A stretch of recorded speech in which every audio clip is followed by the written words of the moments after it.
எவ்வளவு மோசமான ஆபத்தான சமுதாயமாக மாறுதுன்னு யோசிச்சு பாருங்க. என்ன நடந்திருக்குண்டா, மனைவி தன்னுடைய சொந்த கணவனை சினிமா படம் மாதிரிக்கு துண்டு துண்டா வெட்டி உரைபேக்குள்ளுக்கு போட்டு அவங்களோட வீட்டுல இருக்கக்கூடிய கழிவறை உள்ளுக்கு கொலை செய்து கழிவறை உள்ளுக்கு அப்படியே பேக்கோட அப்படியே தூக்கி போட்டு இருக்கிறாங்க. இந்த சம்பவம் இந்தியால நடந்தான்னு நினைக்காதீங்க. எங்கட இலங்கை நாட்டுல மன்னார் என்று சொல்லப்படக்கூடிய மாவட்டத்துலதான் இந்த சம்பவம் நடந்திருக்கு. இதனுடைய பின்னணி என்ன விஷயம் உண்டு உங்களுக்கு நான் தெளிவா சொல்றேன். அது மட்டும் இல்ல, 24 வயது இருக்கக்கூடிய ஒரு இளம் நபர் ஒருத்தர் கைது செய்யப்பட்டிருக்கு. இவர் சர்வ சாதாரணமான ஆள் இல்லை. இவர் யார் என்றதை நான் உங்களுக்கு தெளிவா சொல்றேன். இந்த விஷயத்தை யார் முக்கியமா பார்க்கணும்டா, பாடசாலை போகக்கூடிய 10ஆம் வகுப்பு, 11ஆம் வகுப்பு, 12ஆம் வகுப்பு, பல்கலைக்கழகத்துல படிக்கக்கூடிய இளம் பெண்கள், இவங்கள் தான் கட்டாயம் இந்த விஷயத்தை பார்க்கணும். இது என்னன்னு நான் உங்களுக்கு தெளிவா கடைசியா சொல்றேன்.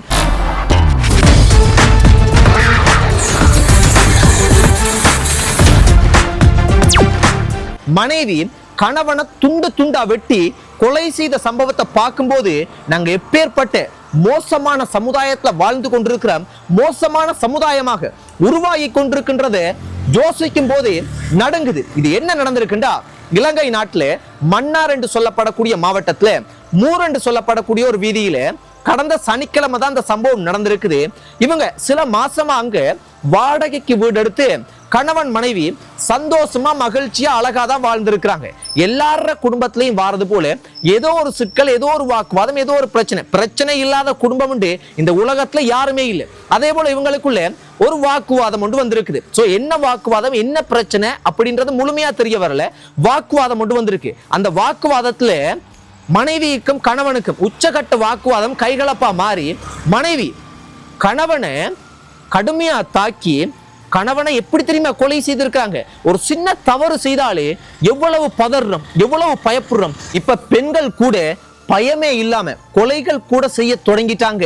அப்ப அந்த மனைவி கணவனை கடுமையா தாக்கி போட்டு துண்டு துண்டா வெட்டி இருக்கிறாங்க.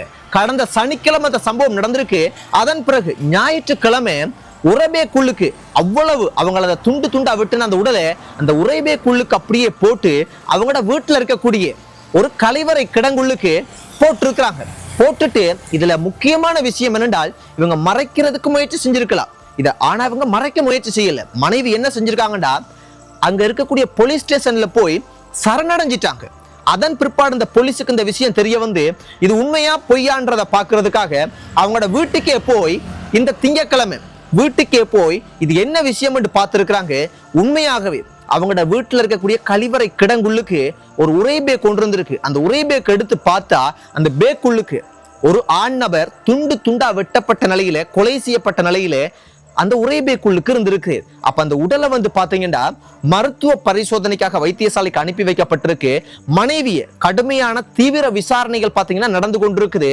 அதே போல அந்த வீடு போலீஸ் கட்டுப்பாட்டுக்குள்ள வந்து நிறைய தடயங்கள், நிறைய விஷயங்கள் எல்லாம் என்ன ஏதுன்றதை வந்து பாத்தீங்கன்னா விசாரணை தொடங்கி இருக்குது.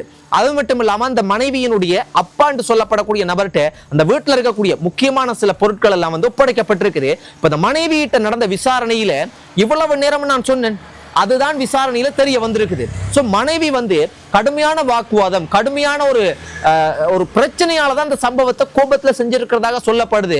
ஆனால் என்ன பிரச்சனை, உண்மையாகவே ஏதாவது பெண்கள் சம்பந்தப்பட்ட தொடர்பா இல்லைன்னா பணம் சம்பந்தப்பட்ட பிரச்சனையா, என்ன பிரச்சனைன்றது இன்னும் தெளிவா தெரிய வரையில.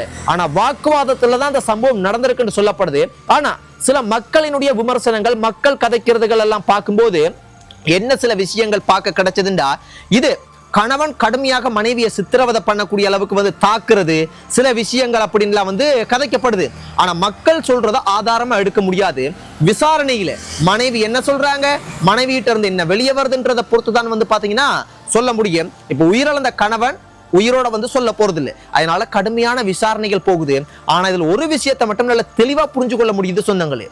சமீப காலமா நிறைய கொலைகள், கொள்ளைகள், பல மோசமான குற்ற செயல்கள் நடக்கிறத பார்க்க கிடைக்குது. சின்ன சின்ன ஒரு வாய்த்தக்கத்தினால அப்பா மகன் அடிச்சு கொள்றதும், மகன் அப்பாவை அடிச்சு கொள்றதும், மனைவி கணவன் அடிச்சு கொள்றதும், கணவன் மனைவி அடிச்சு கொள்றதும், சின்ன சின்ன வாய்த்தக்கம், சின்ன சின்ன பிரச்சனைகள் பெரிய பிரச்சனையா இருந்தா கூட அதை தீர்க்கக்கூடிய ஆளுமைகள் இல்லாம, தீர்க்கக்கூடிய திறன் இல்லாம கொலைகள்ல போய் நிக்குது. சொந்தங்களே, எப்பேற்பட்ட நானும் மனிதன், நீங்களும் மனிதன். மனிதனை அழிக்கிறது மிகவும் தவறான விஷயங்கள். கொலைகள் என்றது மிகவும் தவறானது. அதுபோல இந்த மாதிரி வெட்டி கொலை செய்யறது இன்னும் மிக மோசமான விஷயங்கள். அந்த சம்பவத்தை ஒரு மனிதரால செய்ய முடியுமா? கொஞ்சம் நாங்க சிந்திச்சு பார்த்தோம்டா, அதுவும் ஒரு பெண், மனைவின்றவங்க, ஒரு பெண் ஒருத்தவங்க சின்ன விஷயத்தையே பாத்தீங்கன்னா ஒரு தவறு செய்யறதுக்கு யோசிப்பாங்க. அப்ப அவங்க கொலை செய்திருக்கிறாங்க, அதுவும் துண்டா கணவனை வெட்டி இருக்கிறாங்க. அப்ப மனிதனுடைய சிந்தனைகள், ஆபத்தான, கொடூரமான, மோசமான சிந்தனைகள் சர்வ சாதாரணமாக செய்ய தொடங்கிட்டாங்க. அப்ப நான் என்ன சொல்ல வரேன் என்றால், இந்த காடுகள்ல விலங்குகள், அதாவது சில மிருகங்கள் என்ன செய்யும் என்றால், சில மான்களை வேட்டையாடும் போது அதை நாங்க டிஸ்கவரியில எல்லாம் பார்க்கும்போது மிகவும் கொடூரமா இருக்கு. ஆனா அதை விட மிகவும் கொடூரமான சம்பவங்கள் இப்ப சமுதாயத்துல மனிதர்களுக்குள்ள நடக்க தொடங்கி இருக்குது. அதனால நான் என்ன சொல்ல வரேன் என்றால், நானும் மனிதன், நீங்களும் மனிதன். எங்கட குடும்பங்களையும் சில பிரச்சனைகள், வாக்குவாதங்கள் வரலாம். எந்த சூழ்நிலையிலும் நிதானம் தவறாத மனிதராக இருக்கிறதுக்கு நாங்கள் ஒரு கற்றுக்கொள்ளணும், கவனமாக இருக்கணும். எங்கட சிந்தனைகள் கொலைகளுக்கோ மிக மோசமான குற்ற செயல்கள் செய்யக்கூடிய அளவுக்கு தூண்டாத அளவுக்கு மிக கவனமாக இருக்கணும். சொந்தங்களே, இந்த சம்பவம் மிக துன்பமான ஒரு சம்பவமாக பார்க்க கிடைச்சது. மிக கவனமாக இருங்க, அதை தான் சொல்ல முடியும் சொந்தங்களே.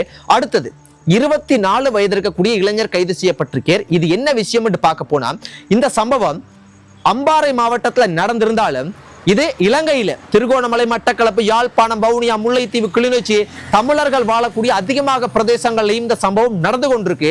வெளியே வார வீதங்கள் குறைவு. என்ன நடந்திருக்குண்டா, இந்த நபர் மீது, கைது செய்யப்பட்ட இளைஞர் மீது ஒரு இளம் பெண் ஒருத்தவங்க போலீஸ் ஸ்டேஷன்ல புகார் ஒன்று கொடுக்குறாங்க. அந்த புகார் விசாரிக்கப்பட்டு இந்த இளைஞர் கைது செய்யப்பட்டிருக்கார்.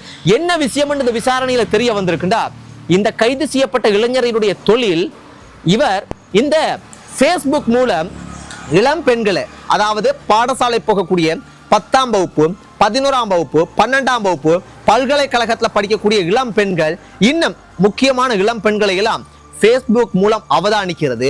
இதில் அவதானிச்சு மெசேஞ்சர் மூலம் ஒரு நல்ல நபர் போல கதைக்கிறது, ஃப்ரெண்ட்லி ஆகிறது. அந்த பெண்களினுடைய நம்பிக்கையை பெற்றதன் பிற்பாடு போலியானவர்களுடைய புகைப்படங்களை வச்சு இப்ப AI அப்படின்ற தொழில்நுட்பம் இருக்கு, இதை பயன்படுத்தி நல்ல க்ளோஸ் ஆகிறது. க்ளோஸ் ஆனதன் பிற்பாடு அவங்களோட புகைப்படங்களை எல்லாம் பெற்றுக்கொண்டதன் பிற்பாடு அந்த புகைப்படங்களை மிகவும் ஆபத்தான, மோசமான, ஆபாசமான புகைப்படங்களாக மாற்றி அவங்களுக்கே அதை அனுப்பி மிரட்டி, இதை நான் பதிவு செய்வேன், அனுப்புவேன், அதெல்லாம் மிரட்டி பணத்தை வாங்குறது, அவங்களோட தனிப்பட்ட விஷயங்களை வாங்குறது, இதை வச்சு மிரட்டி பணங்களை பெற்றுக்கொள்ளக்கூடியதுதான் இவரினுடைய பிரதான தொழிலா இருந்திருக்கு. இப்படி அதிகமாக பெண்களை ஏமாற்றி ஒரு கட்டத்துல ஒரு இளம் பெண் புகார் கொடுத்து கையும் களவுமாக இவர் கைது செய்யப்பட்டு, இவர தொலைபேசியை சோதிச்சதுல அதிகமான பெண்களினுடைய புகைப்படங்கள், மிகவும் சென்சிட்டிவான புகைப்படங்கள், அது மட்டுமில்ல மிக முக்கியமானது 700க்கும் அதிகமான பெண்களை ஏமாற்றக்கூடிய வகையில தயார் நிலையில 700க்கும் அதிகமான தொலைபேசி இலக்கங்கள் வச்சிருந்திருக்கிற இவரினுடைய இந்த திருட்டு, இந்த மோசமான குற்றத்தை மறைக்கிறதுக்கு, தப்பிக்கிறதுக்கு இந்த டெலிகிராம் போன்ற சில ஆப்ஸ் எல்லாம் பாத்தீங்கன்னா ஒரு பயன்படுத்தி இருக்கிறார். இளம் பெண்களே, தங்கச்சிமார்களே, அக்காமார்களே, மிகவும் கவனமாக இந்த சமூக வலைத்தளத்தை பயன்படுத்துங்க. தப்பித்தவறி உங்கள் மேல தவறு இல்லைன்றாலும் யாரோ ஒரு நபர் மூலம் ஃப்ரெண்ட்லியா நீங்க கதைச்சிட்டீங்க, உங்க மேல எந்த ஒரு தவறும் இருக்காது, உங்க மேல தப்பு இருக்காது, நீங்க ஒரு குற்றமும் செஞ்சிருக்க மாட்டீங்க.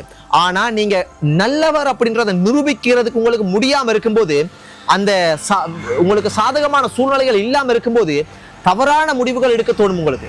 அதனால சமூக வலைத்தளங்களை மிகவும் கவனமாகவும் பொறுப்புடனும் தங்கச்சிமார்களே, அக்காமார்களே பயன்படுத்துங்க. ஏன் தம்பிமார்கள், அண்ணாமார்கள் எல்லாரும் தான்.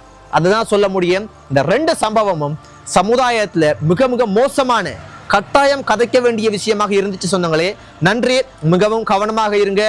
நீங்க உங்களோட குடும்பத்தோட சந்தோஷமா மகிழ்ச்சியா வாழணும்னு கடவுளை வேண்டிக் கொள்றேன். அதே போல நானும் என்னுடைய குடும்பத்தோட சந்தோஷமா மகிழ்ச்சியா வாழணும்னு கடவுளை வேண்டிக் கொள்ளுங்க. இந்த உலகத்துல இருக்கிற அனைத்து மனிதர்களும் சந்தோஷமா மகிழ்ச்சியா வாழ்றதுக்கு கடவுளை நீங்களும் வேண்டிக் கொள்ளுங்க, நானும் வேண்டிக் கொள்றேன். நன்றி சொந்தங்களே. குட் நைட், ஸ்வீட் ட்ரீம்ஸ், பாய்.